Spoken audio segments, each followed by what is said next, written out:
day, good day. Welcome, welcome. Thank you so much for tuning in. I'm Jay, and this is Homeschool Yo Kids podcast. Before we get started, be sure to check out homeschoolyourkidsexpo.com. Check out our traveling schedule and the many resources that we have available to you. And quick shout out to a couple of our major sponsors. Homeschooling was never meant to be done alone. It takes a village. So shout out to Classical Conversation, which is a nationwide curriculum provider that offers community support.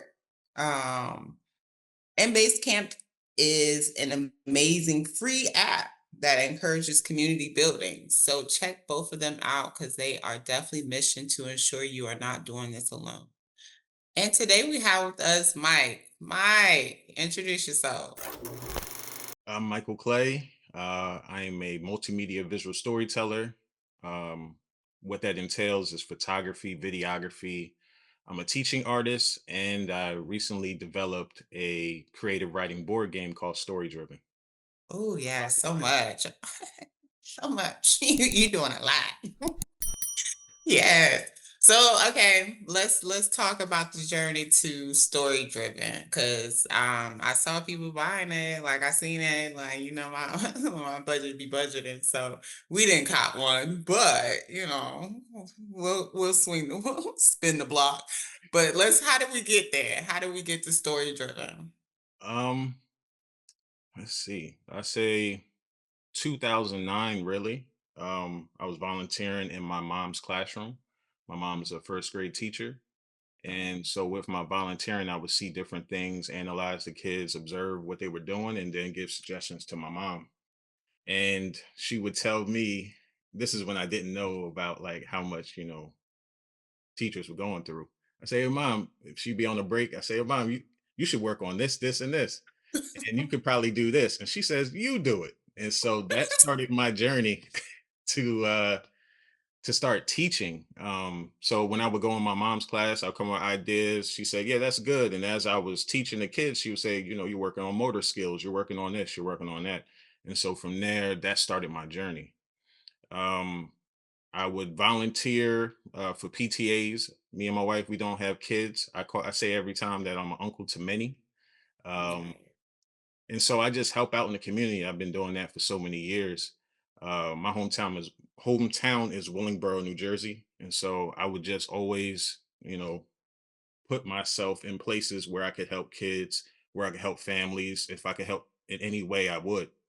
And I would say what really struck a chord with me was my last job. I worked for a nonprofit in Trenton, New Jersey, and it was a preschool, a pre-K, and I was working in the marketing department, a marketing department of one, me.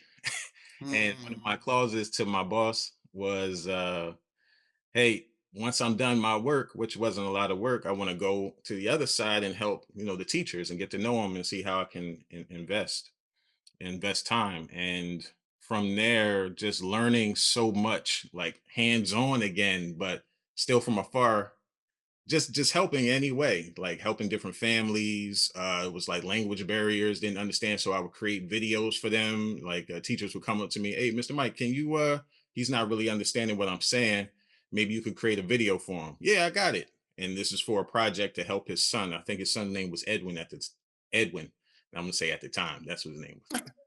At the time I was there. So from there I started developing my own class, and my class was called the Art of Visual Storytelling.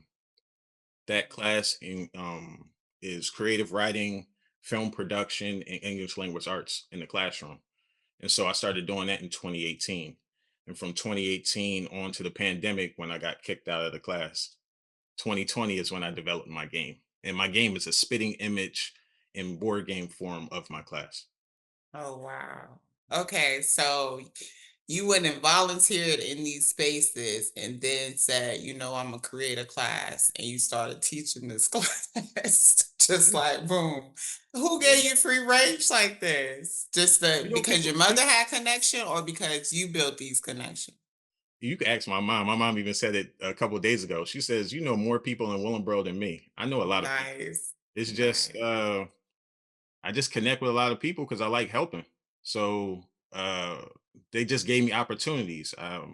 Some of them were from friends, and like when I did teach a entrepreneurship class coming out of college and taught at a Leap Academy in Camden.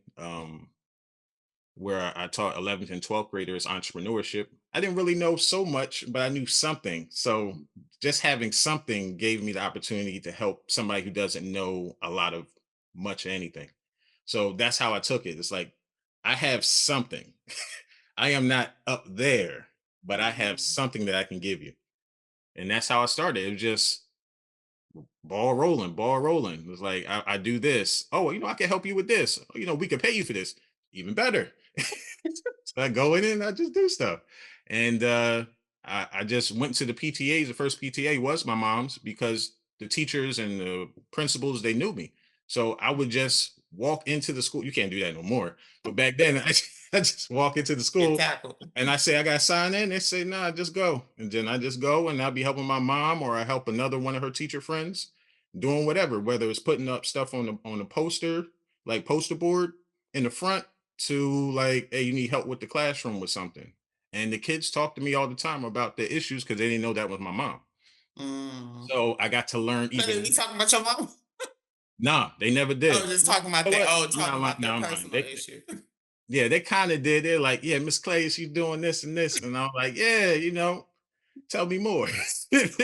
But if it could help them, I would relay the information back. If they were venting, just let them vent. Nice. Nice. Okay. Because your mom was like, well, when you was coming back with them ideas, like, boy, don't put nothing else on my plate. Like, Yeah. you do it. Yes. So that's dope. And you had to be what, early 20s, late teens? Because you're about Yeah. 25. I don't know how old you are. I'm just guessing, I but just I just turned 40. for real? Yeah, I turned 40. I turned 40 June Did I 12th. know this? Yeah. Really? Oh, happy belated Gemini. Thank you. Thank Okay. you. Yeah. Dang, really? We are the same age. That's wild. No, I thought that's a child free life. I don't know. I still look young though. So I ain't gonna but I definitely thought you were in your 20s. So okay. Okay, Mike. Out here, like reaching and teaching, Yeah, yeah. volunteering. Did you Yeah. grow up as like were you already doing that? Did your mom have you doing that early on, or was this just something in your heart? No, I don't even know what the transition was because my Hmm. dad always says, and you said you never were going to work with kids. He always says that, and that's all I do now, Mm. work with kids. So I feel like it changed when I turned 16. I was working at the family's church, not the family church, the church that we were going to as a family. And yeah, I just was working my first job was working at that summer camp. And so from there, I guess I got the bug, age 16. Nice. Yeah. Okay. I love that because that is so needed. And I was just talking about like our civil rights activists like from, way back when, but not that far ago. Look, not that long ago for real. But just the things that they were doing at such a young age as opposed to later. It's like now we're just so distracted by, well, I won't say, I don't want to generalize, but it's like people start things a lot later now as opposed to earlier back then in the 50s, 60s, things of that nature. Um, Whereas our most prominent civil rights leaders, they were doing stuff in their late teens, early 20s, like changing the game for real. And Yeah. it's like now, we tapping into stuff in our 30s, 40s, because it's like, oh, we've been so distracted with Yeah. income and trying to Yeah. keep up and everything else. So it's nice to know like early on, you was out here. Yeah. He was out here. Yeah. So with that, with all that you saw and all that you like experienced with your volunteering, you felt that literacy was a focus. Yeah, definitely. Why? I don't know. I felt like it was a challenge, especially everybody saying that black boys can't read, can't write, and me being in the classroom, I saw like what the missing link was, and Mm. um, What's the missing link, please? It's Tell us more. well, I felt like for me the missing link was seeing somebody like me. Um, Okay. so for me, I had a fifth grade teacher that had a major impact in my life. To now, in turn, he's hosting my events, and I got to tell him because he's still here. I just got to tell him like, man, you really knew some things back then that really changed the trajectory of me, and I'm Mm. sure for many other people that were in our classroom. So, um, did I answer your question? Well, I mean, you didn't tell me that. Well, you say you were the Yeah, missing link, I was seeing saying you. having somebody that looks Yeah. like me, but also has the knowledge to go outside the scope of what's in front. So what I mean was in my class, in that fifth grade class, my teacher, what did he do? We were reading about the pilgrims and the Native Americans. And in the book it said that the Native Americans killed the pilgrims and they used guns and did all this. And we don't know anything. We in fifth grade. We here to just regurgitate information, put it back to get a Mhm. test and get a high score. And I remember him going, taking that book, whatever that company is, take that book, trash can right there, threw it in the trash, and then said garbage. And then from there, we started learning. We started learning our own. He started teaching his own curriculum, so that stuck out Mhm. to me. I started doing the same for writing, and that's how I started. No, that is dope. So, Because I always ask about history teachers, like how, especially Black history teachers, I always wonder how they work their way through curriculum when they know like a lot of it is not true. yeah, So it's like, how do you teach that? So to know that he took it in a visual, like like visual, yeah, that ain't right. that So he went on and told y'all what was real. yeah. And then I we started love learning that. about other people outside of what we always learn in every school, like the basics. And even with the basics, we went into more detail. So then I Mm, got to learn about like Thurgood Marshall. And I remember having a book, my parents having these gray books of different Black people who've done things in history. And I remember, silly self of me, just not getting another book, but reading Thurgood Marshall 3 pages and then like trying to flip the page to hope there's something else that I was going to get, but I needed to go to the library. So I um I would say one is um having somebody that looks like you, somebody who's mhm, invested, who sees something and acts on it. Um and I would say finding how best somebody learns. When you start seeing the mhm, inconsistencies, that I think that observer mentality I had back then with my mom is what I do now currently in classrooms. So on the mhm. ready, if I'm looking at a kid and I'm teaching in the way that I constructed based off of what their teacher said or anything like that, I start seeing other things and I say, you know what? We're gonna switch this. And right then and there, I switch it just for that particular kid so that they could understand. And then that light bulb moment just gets me excited. Just like, yo, all right, what we doing next? Right. Yeah, Yes, because I think you said it like the basis of why most homeschool is because everyone doesn't learn the same way. And seeing a model that is nationwide not work or not benefit for the majority of the kids, you have to figure out how it is that they learn or how it is that you're able to grasp or reach them. yeah, So I love that. I love that. All yeah. right. So with that, with all that experience, and just imagine being in the fifth grade and seeing a teacher throw a book in the trash can though. Like that's a game changer. Yeah. Like that's a game changer. Like he got me. Like when he got me, I wasn't even there. But just to see, like, I mean, know that he did what I would have been all eyes and ears from then Yeah, on. So I could just imagine how that was. yeah. Yeah, that's cool. All right, so literacy is the focus because you want to change the narrative, basically. You want And I see to. it. I Mm, also see that it's like I feel like first you had to give anybody free space to then imagine but everybody needs tools, and they need tools in different ways. And so the game lends to that. My class lended to that. So yeah, that's really what I feel. Yeah. Okay, so let's talk story driven. What is it? So creative writing board game. Okay. Um, his whole intent is really to meet the players wherever they're at in their writing level. So all the way from early emergent all the way to a fluent writer. If I can help Okay. in every process, I would love to. And so I have different things from mini games based on time constraints, but based off of also different fun ways of playing the game with or without the board. Have practice cards where you can use it for somebody who is an early emergent or somebody who is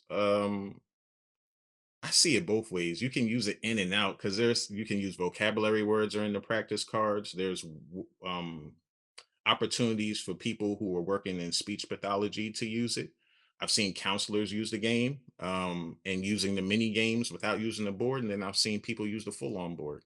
So it's just so many ways that you can play the game to like enhance creativity, but then also understand where a student is at um, without them knowing that they're actually working on something.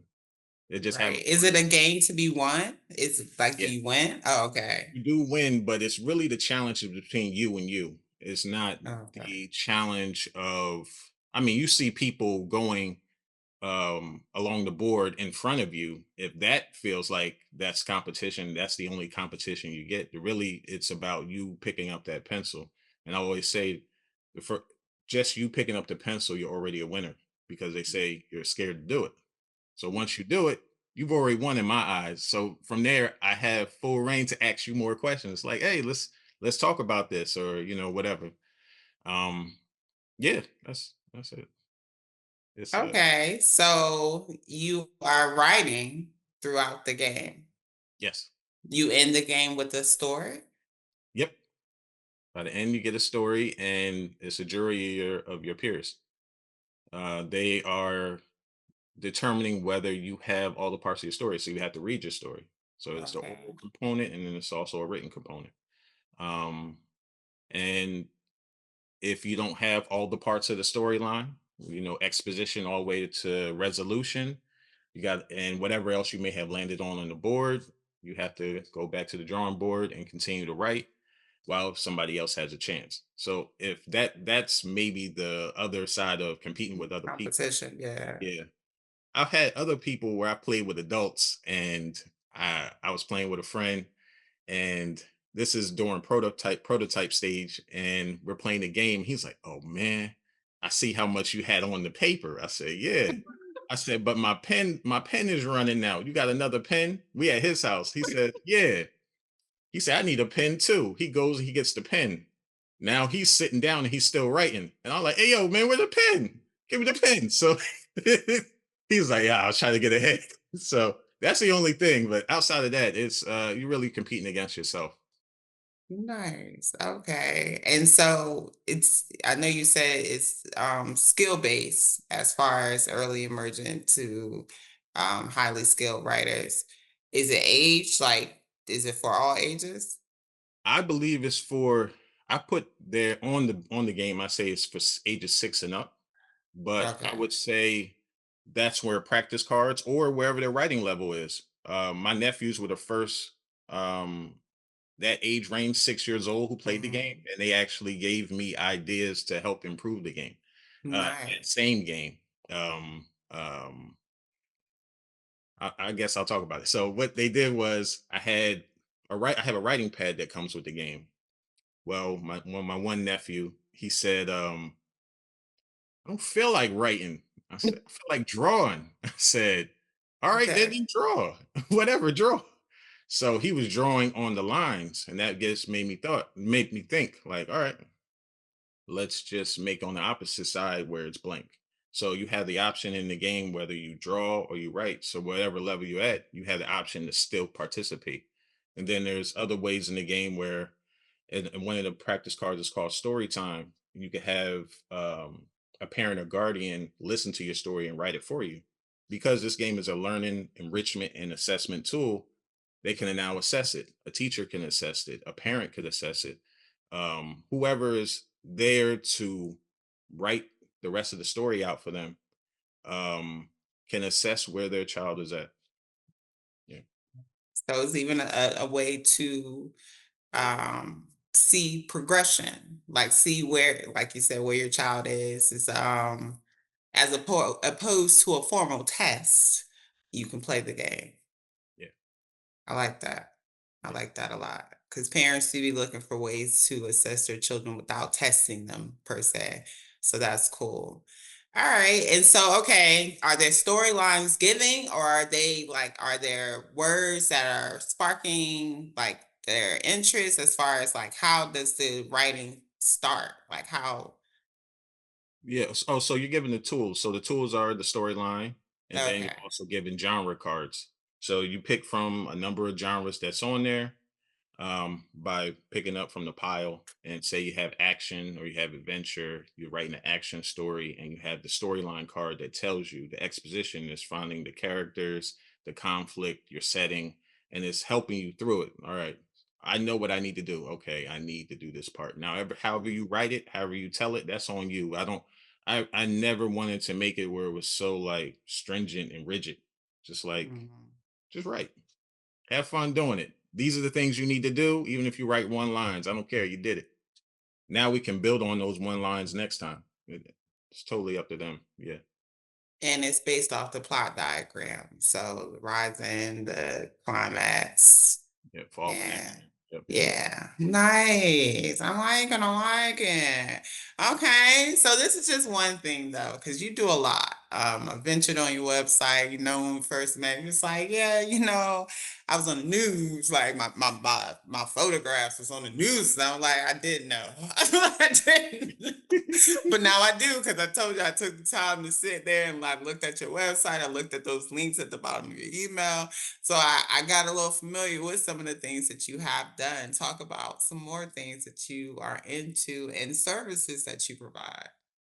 Um, I'm really always my whole intent is about the story, about Mhm. family. And so I wrote my first book. It's a poetry book called I Found a Reason to Speak, One is for a Generation. And it's just about having family conversation. In the book, it goes from what I yearn is I want to have that conversation. Um, from there, it goes into talking about my father, my mother, and it's just like little snippets of them because the real conversation happens behind the scenes. And I didn't want to go into any type of negative things about anything. I just wanted to Mhm. have real conversation to build on the relationship while they're still here.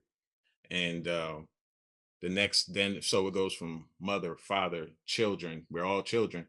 And so for me, when I started learning more about my parents, it helped me understand them more. Now I understand them more as an adult. I don't know them fully, but it's like, oh man, I do that. Or uh why did you do that? Oh, it made the conversation a lot easier, more palatable.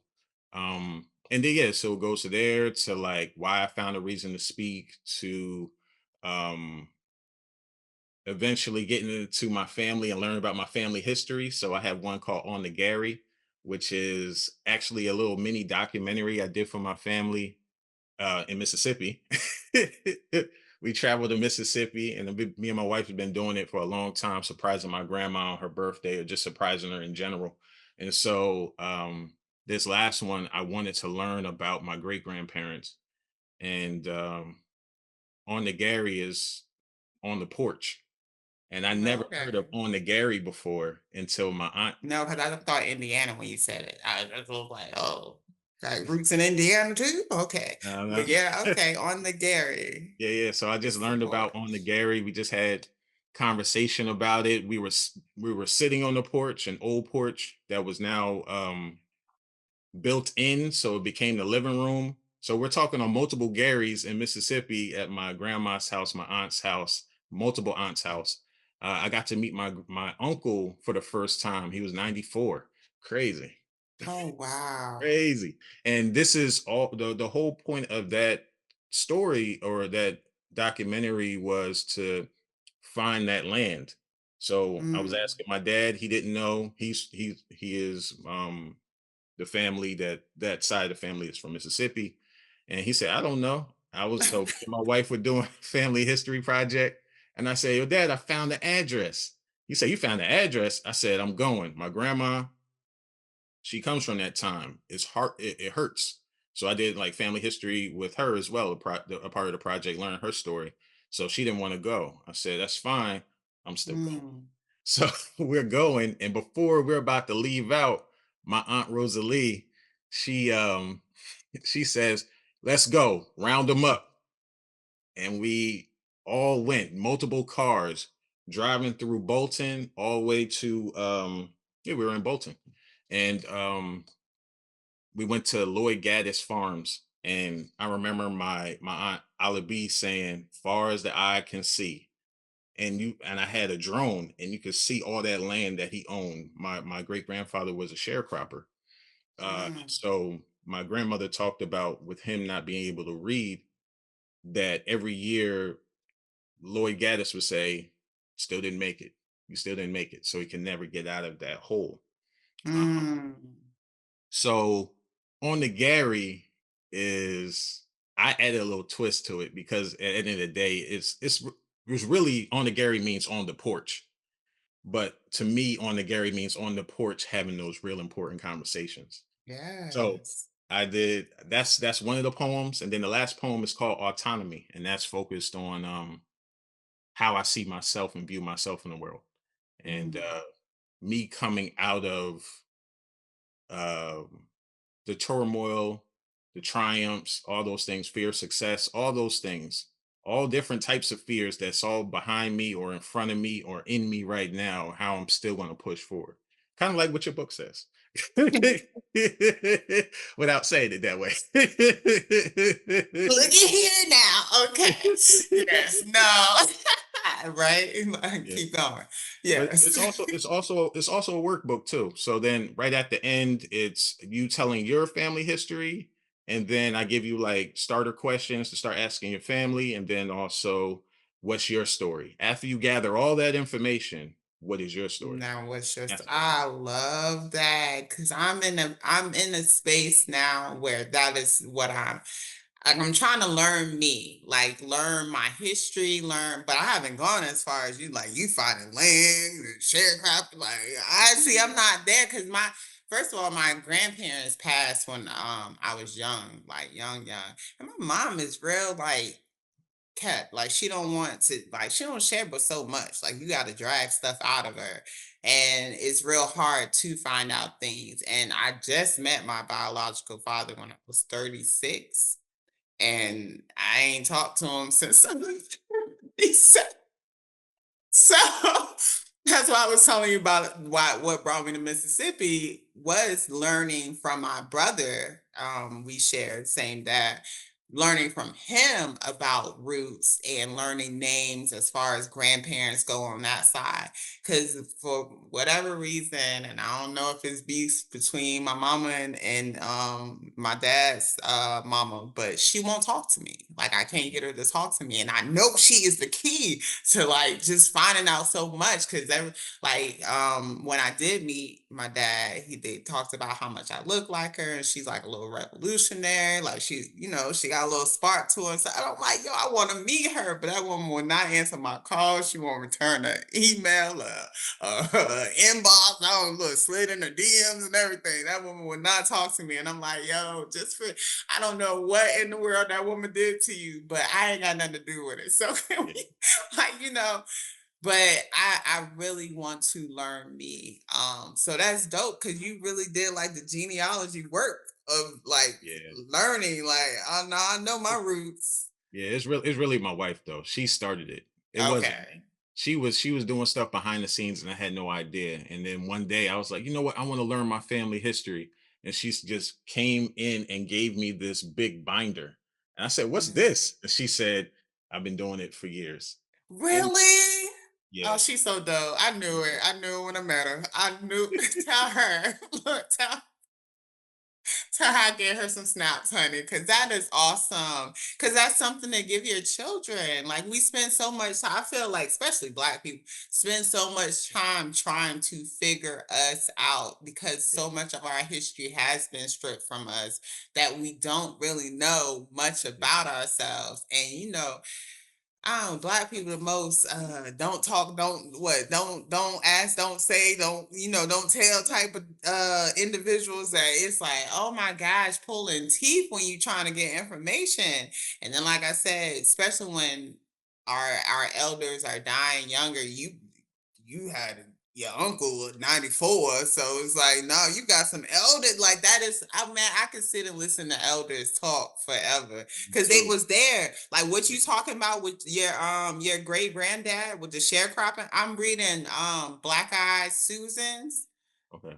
Black Eye Susans. I want to make sure I'm saying that. But yes, and in the book, there's one story because it's just a bunch of short stories and the daughter learned math and she learned how to keep a book and she used to go to work with her dad who was a sharecropper, and every year the sharecropper would tell him, oh no, you owe this, but I'm gonna give you a little bit of money for Christmas or whatever. Like he made it seem like he was doing him a favor, but every year he would do that until the little girl started working with him, and she went with him one day, to the Hmm. yearly little roundup, and she said, no, that's not right, and that man pulled a gun on her.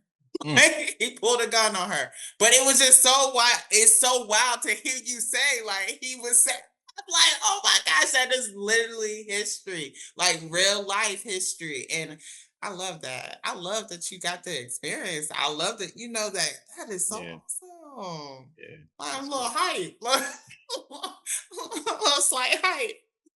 Yes. Okay. So we had the poetry, and that's what. Look, you started this with saying that you don't talk for real, but you do talk. You just don't talk too directly. But you talk. Yeah, You no, no, talk I talk. because I you're a talk. writer. I'm not a small talker. Let's say that. I'm not a small talker. Okay. So when Mm-hmm. I first met you, I was just like, "Hey, how you doing? Oh man, you chilling? Mm-hmm. Nice. That's cool. Oh, they playing basketball. That's what's up. Let me just do my stuff." I Yeah, know, right? I know. And you see, I left you alone because I'm yeah, not much yeah, of a small talker either. Like, yeah, okay, keep it moving. yeah. Yes, no, I understand. So, all right, we got the game, we got the books. Keep going. Uh, so the videography. Yeah, yeah, you did a Yeah, whole documentary. Yes. I do a lot of like oral storytelling. I guess. Not even I guess. There's a lot. I'm most recently. I just got a project last week. This lady called me. I haven't heard from her since 2014. I did her pictures for her family in 2014. Haven't seen her or heard from her since. Last week, I get a call. I still keep numbers, like old numbers. So she says, "You know who this is?" I say, "Yeah, I know who this is." And she says, uh, "I need your help. I only got a week timeline. Can you do something for me?" What? Yeah, it's crazy, but I did it. did it I actually did it in a day. I shouldn't be saying these things on here, Right? No, but don't, because then they be this, trying to anyway, act like they don't want to pay you. Like, what took you a but day? I was able to do this project where I always add in, like, when I hear people's story, I'm able to tell their story and regurgitate it back to them. And so I create this visual for her that now she's putting me on retainer. And now I'm doing stuff every week now. And it's Nice. I just have a knack for telling story, I guess. And I didn't find my Story voice driven. until I would say around like 2023, like finding my Mm. voice. A friend of mine, guy I had just met uh pre-pandemic, was already a poet, a writer. I'm just writing and creating videos. I'm not saying nothing. I'm behind the scenes. And I don't know. I was just intrigued by how he did it. I said, "How do you do that?" He was like, "Oh, you're rushing now because I would Mm. have the words, but now I'm rushing to get through them." And he was like, "You're scared." And I was like, "Yeah, yeah, I'm trying to get through this, trying to be done." So he taught me how to take pride in what I'm saying. If you believe it, Yeah. take time. And I really found my voice, I believe, in like 2023. And so now going back to the even the book, I was able to do the event and say the words and say it with the same feeling. Even he came to one of them and he said, "Yo, I didn't know you knew your words by heart." I was like, "Yeah." He was like, "Yo, you did real good." And I was, "Thank you." But so yeah, I do oral storytelling. Work for a number of nonprofits, helping to tell their story in documentary form. That's really my style, the style I like, an interview style. Um, and yeah, I just have a knack for doing that, and so I'm able to just tell story, and then I also do photography, so that also helps. Um, and the project I was telling you about that was on the news was the boots on the ground when you saw it on Yes. Good Morning And you America. took so many pictures. Oh my Yeah, goodness. I'm given the opportunity by another lady. And she originally told me the idea. She didn't tell me the full idea. She said she needed me for a job, and that was like in 2022. And I said, "Nah, I don't want to do that. I'm good. I'm good." Wait, first of all, Boots on the Ground been doing that since 2022? No, they've been doing it for 90s, 80s. This is an underground thing. I don't know about Boots on the Ground when it came out, but Oh, soul the, line dancing in general. okay. That's like I learned the history through working with this. I didn't know what the project Mm. was at first. I just didn't want to do it. And then she asked me, she said, "Come on, I need your help." And so I'm a sucker for helping people. So I helped. And then and got me to do more things. And so she was like, what do you see here?" And she would always ask me, "What do you envision Oh, for nice. this? Did you ever think this existed?" I said, "No, I thought line dancing was cowboys, whatever. That's it. I don't know." And to learn that soul line dancing is so much bigger, so much greater. The history of it is crazy, and it's all over. I mean, all over. It's worldwide. To learn that it's worldwide and people know different people. Some people have thousands of dances.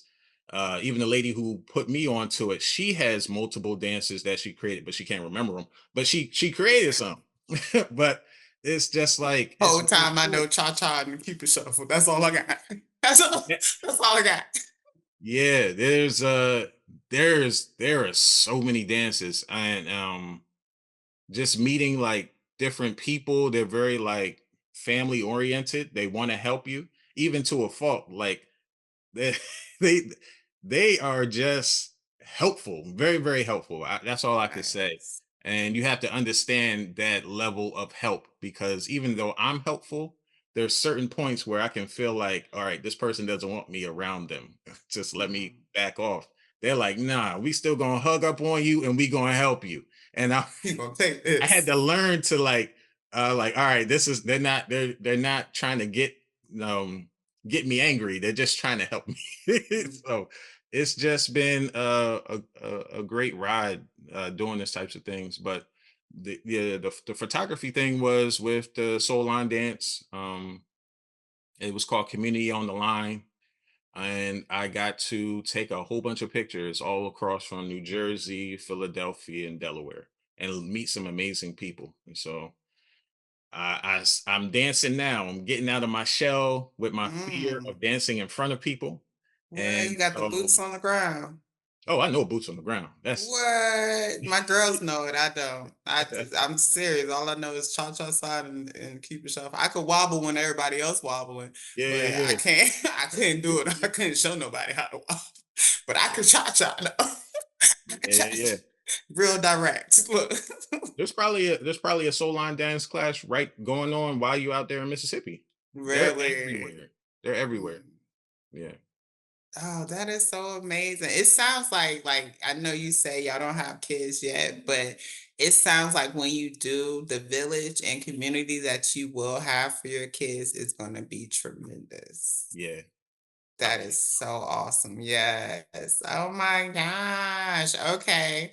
So look, keep on recapping. We got the board game, we got the books, we have the documentaries, we have the photography. Do we have more? I have a friend that always says to me, he says, "Mike, you don't talk about yourself well." Oh, and the spoken word. Forgot the oral presentations. You have the Yeah, spoken word. yeah. It's other than that, it's just I like helping people. So I come up with a lot of ideas, and I have a friend that does the same, and just throw out ideas and talk about a lot of different things from the different books outside of the books, learning ourselves, learning family, and trying to build and grow. So I mean, that's really me. Nice. Anything else I can't think of. I have to call on my other friend. Nice. So you are a man of service, and I appreciate all that you're giving to the community because, like you said, your face is needed in the community, especially for our generations that are coming up. They have to see themselves out here doing this stuff. They have to see like that there are passionate individuals that care about them just as much as people say that they do, even if they're not acting on it. But you're actually acting on it by volunteering, by being out there, by showing, not just telling. And that is needed and appreciated. Like big time, big time, big time. So with all that you're doing, you know, you're doing a lot. How do you self-care? Because you are. How do you self-care, Mr. Helper? Oh man, sitting down. Um, Mm, which I don't do well. My dad talks to me about that. He said, "Man, you got to relax, man. Do you believe you're successful?" And I said, "No, not yet." And he says, mm, "Why?" And then I say to him, I said, "Do you believe you're successful?" He was like, "Touche." Touche. mm. He do the same thing, but he sees that. And he sees in both me and my brother. Um, so most recently for my birthday, since me and my wife share, you know, the same birthday every year. Well, not the same. No, Mm. we're not same. Not the same. Meaning that her birthday is May 28th. Mine is June 12th. Oh, okay. And We y'all just share combine. like we will either on her birthday we'll do something together, or on my birthday we'll do something together. Um, this time she said, "Hey, I want to go to the spa. I want you to come." I said, "All right." So I went and I enjoyed myself. That was Nice. something I've never done before. That's my first time ever going to a spa. So it was real cool, and I got the chance to hang out with her and talk more. We talk a lot anyway, but talk without phones. Only thing Nice. I brought was my one book, and it was from Okay. a lady I bought a book I bought from Homeschool Your Kids Expo. Really? Which Yeah, one? the one in Morristown. There was a lady in the front. I don't remember her name, but I remember her book. Lord, I not didn't Lori. believe him. Yeah, And Lori. That is Lori. No, not Lori. That's not Lori. Oh, Lord. Oh, hold on, oh oh. right, Okay. Because I'm like, oh my gosh, there's so many people. nah, this book I didn't believe. Okay. Tell me your name? Irene Daria. Irene. Yes, Yeah. Irene. This Irene. book is Oh, great. forgive me, Irene, if you listening. Look, Yeah, yeah. forgive me. You Yeah, I said it's like that good. book. Yeah, yeah, I'm halfway through. So Nice. yeah, I really enjoy like learning her story, and like the things she was going through and the process to get to where she's at now. And then being in New York as well, which is not too far from me. And then also talk like my mom went to Stuyvesant High School back in the 70s, um, being the second group of black people going that got into Stuyvesant in Wow. when she graduated. So 1970. 1970. And isn't that wild? Because, like, I think people focus on segregation in the South because, we were talking about Mississippi and whatnot. And people are so, like, bent on, "Oh, okay, this is how the South is." Da, da, da.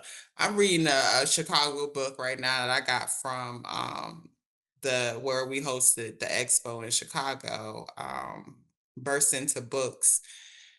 I had her recommend me 2 books, and I went with it. The first one was a fiction. She said, you need to get away." And the Kennedy Ryan is an author, honey. Like she got me. But the second one is nonfiction, and it's based on the segregation in Chicago.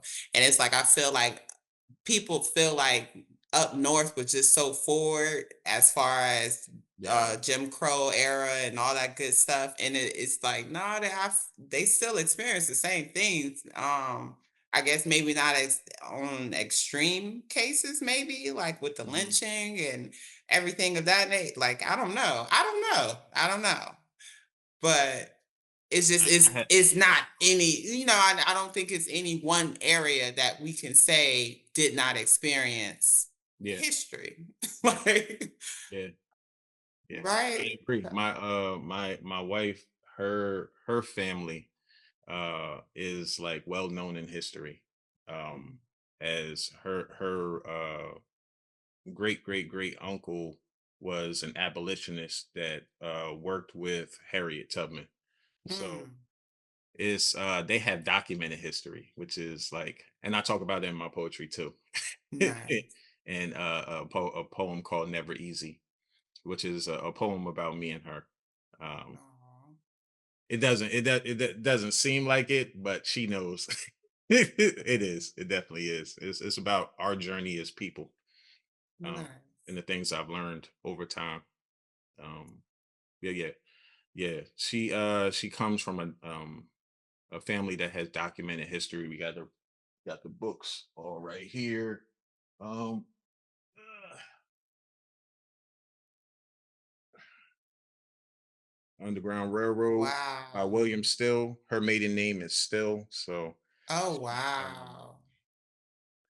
she is yeah, part of that lineage, and is also on a nonprofit that talks about William Still, talks about Dr. James Still, which was a herbalist. Um and they called him the Doctor of the Pines out of Medford, New Jersey. So yeah, her giving me that binder was even more like, Game changer. yeah, it's a game changer. So Game changer. yeah, Oh, look at y'all. I love it. Okay, now y'all gotta procreate because we need to see this offspring. Like what this gonna be like? Cause what y'all about to raise is something special. I love it. thank That's you. awesome. I appreciate you sharing so much with us. Thank you. Thank you. Where do we find Michael Clay? Uh, I am not a social media person, but I do have them. But to find me really is through email and phone number. I also have a website as well. Okay. My website is dbdcreativeagency.com. Okay. Um, to my email is dbdcreativeagency@gmail.com. Okay. Should I be giving out my phone number? I I guess I don't know. can. I mean, if that's your thing, like, It isn't. like you don't have a No, this is Google my first Voice. time You doing don't it. have a Google Voice number that you could give out. Yeah, it's a Google Let's. Voice. Oh, okay. Oh, okay. Yeah, Well, you yeah, yeah. get it It's not out my real then. number. Yeah. I wouldn't do That's not that. my real number. Yeah. No, no. No, by all means, yeah, you can get it out. Yeah. So my Google Voice number is 609-850-8031. All right, And cool. And all that be available in the description. Before I let you go, three things you want listeners to leave here with. If they don't hear anything else and they have not heard anything else that you have shared, three things you want to make sure they leave with. good question. Mhm. Got me. Uh Continue on your path. Don't let anything deter you. I'll put that as one. Uh um Believe in yourself and shout it to the rooftops, even when nobody else hears. That's two. Uh Three. Hmm.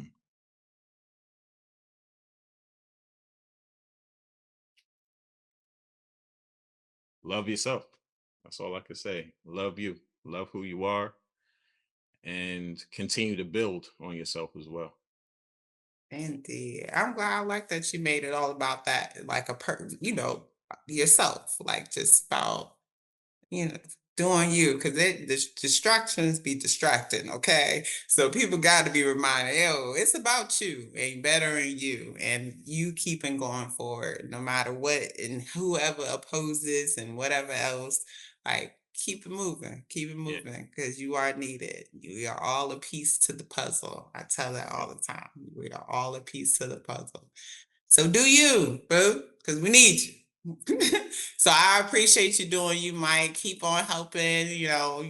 We got some things that we got to work on, and I'm so Yeah. grateful for you already. Well, already, I'm so grateful for you. But thank you for being out there and doing the work. Thank you for having me. Big time. Of course, parents, if you have those little people who don't want to write, like mine, who's back there clutching her pearls, like what? Story driven, dope game. I seen it in person. I did not get to play. I am a writer myself, and I did used to teach creative writing too. Really? Yes, I did. I taught it to high schoolers, and it was a time had. Yes. Oh, yes. Show the game. Yes. All the colors. I love colors. Oh, and the mountain climb. Yes. So yes, know that you can trick them in the right. Look, long story short, you can trick 'em. Huh, call it a game. But yeah, no, check him out, because he's dope, and he really caught my eye with his advertisement that he did for the 30-second clip I asked the exhibitors to put in, and when I looked at his, I was like, wait a minute now, this is something else. This is real professional. So check them out though, definitely. And like I said, all the links will be in the description.